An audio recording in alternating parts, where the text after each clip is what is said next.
Well, you can add lots of customizable widgets, a full-fledged web browser on a widget. Whoa! Seriously, like Windows needs to learn something from this OS. Whoa, take a look at those window animations. Honestly guys, I was totally overblown by all the widgets. Hey, what's going on everyone, this is Kedar here, and today in this video I'm going to walk you through the Zero Linux and its cool features. So without further ado, let's get started. So in order to install Zero Linux, we are going to boot from the USB drive and let's install Linux Zero. So here we go. The developer of the Linux Zero is from the Linux community itself, and it's basically Arch distribution with slightly customized KDE. So here we go guys. We are successfully booted into the Linux Zero installer. Now here we can take the test of each of the feature before we actually install it. Already I can see there are tons of preloaded applications which are really useful. So without further ado, let's install our Zero Linux. So let's double click over here and let's start our installation. So right here in the core tab, you can customize your kernel, your drivers and other stuff like that. Here I selected the stock Arch kernel and my AMD GPU drivers. Clicking on next. After we set couple of basic things like location, keyboard layout, here we can select our storage device. So you can install this OS alongside with your Windows. But here I'm going to erase the disk and do a fresh installation. And here is the summary of my installation, and boom, we are booted up into Zero Linux. So here you can see my Zero Linux is successfully installed. So without further ado, let's see what are the cool things in Zero Linux. So let's get started. Talking about the first thing, well, the desktop looks really clean. It's not cluttered by any icons. Talking about the desktop customizations, you can configure desktops and wallpaper. Right away I can see the wallpapers are much interesting, certainly beautiful looking than Windows 11 wallpapers. Now right clicking on desktop, just below that configure desktop there is a open with Dolphin. Dolphin is your file browser. Here you can see it's just like your Windows File Explorer. Unlike the Windows File Explorer, we have all the recent locations, also the important location pinned in. In terms of general usability, well, creating folders and navigating through your OS is pretty much similar to Windows. Every other navigation options is pretty similar to what you see in the Windows. So if you are coming from the Windows, well, you are welcome in Zero Linux. But you know what's more important than this? Widgets. Well, you can add lots of customizable widgets in Zero Linux, and those are not any boring ones but really useful and interesting looking ones. Here you can see the time, dictionary.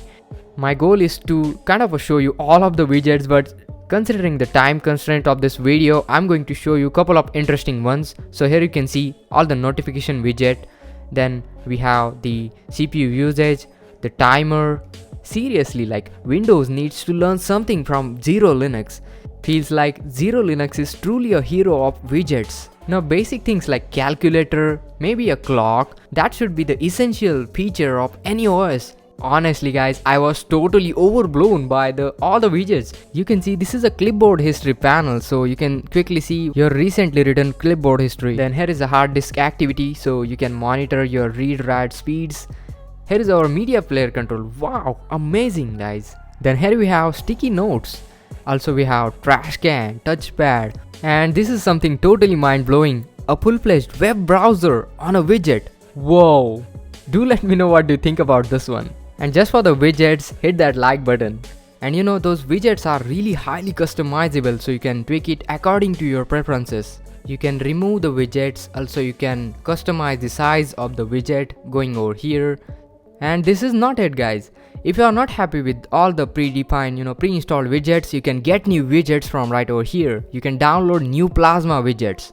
Well, now truly I feel like I need to switch into Zero Linux now. Moving over to the next one, you can add a panel like for example application menu bar. So you can see a top bar over there. Here you can see you can add a default panel which is onto the side, or maybe you can add an empty panel onto this side. So here you can see guys, all the four sides of the desktops are fully customizable. You can edit individual panel according to your preferences.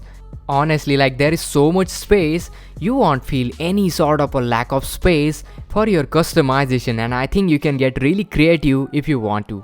Moving forward, this is your calendar. It's really clean looking, and there is also a network speed monitor. Here you can see your uploads and download speeds, and you can also see the graph. And here you can also disconnect your network with a just simple one click. And here is your sound panel. Going into that, you can see all the details, devices and application that controls the sounds. Here you have the night color options, and here is your clipboard history, so you can see all your recently copied text and other things like that over here. And here is your shell. You can put any commands and start working right from here. So let me put something like cd/, and here we go. And here is your PAMAC tray. Now here you can install any application, basically any open source applications available over here. Applications are categorized according to their usage. Also you can see all your installed and manage the updates over here. Talking about the download speeds, those are really fast. Now let me go into the application menu. Menu looks like a Windows XP style. Anyway, let me open up the just installed Blender application. So here you can see Blender works really flawlessly over here without any problem. Now going into the settings, here you can manage your advanced network configuration. Going into the file manager settings, there are lots of customization options available over here. Also there is a pulse audio volume control pre-installed, so you can control those from here. Talking about the main system settings, let me get into those. Well, these are really useful ones, and here you can already see guys, window animation looks totally like a cloth simulation. So yeah, it's a really nice looking touch. Going into the appearances, you can see lots of themes and lots of layouts, so you can choose whatever you might like. So there is a dark theme, twilight and general normal theme. There are lots of application styles available. Also you can set lots of plasma styles. We have lots of window colors, also window decorations, fonts, icons and lots of cursors to choose with. You have list of fonts. Also we can set splash screens. As I'm showing you the settings, it looks like I'm just touching the tip of the iceberg. Here you can see in the general behavior, you can tweak out every little details like how it should react according to your preferences. So here you can set like a various workspace behavior. You can set things like start up and shut down screens. Here is the auto start application you can configure over here. Also you can manage your background services.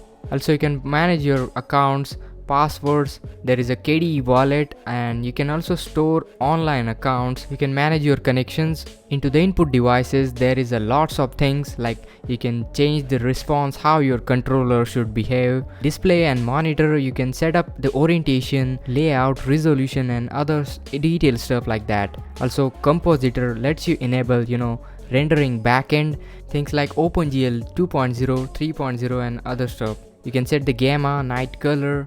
Going into audio, you can set those. Also power management.